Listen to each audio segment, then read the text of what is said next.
अभी और अब तक की सबसे बड़ी खबर है कि जो गुंजन स्टार मगही स्टार हैं वह एक अपना जो बर्थडे है विधवा आश्रम में मना है।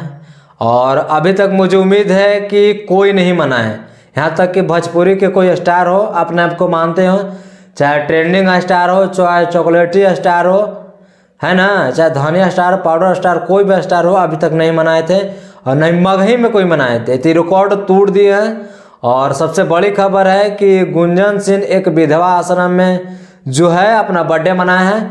और हम लोग उम्मीद करते हैं और आप लोग भी उम्मीद करते हैं कि बिहार में एक अच्छा नेता हो जो कि बिहार को कुछ बना दे, कुछ बिहार के लिए कुछ सोचे, है ना।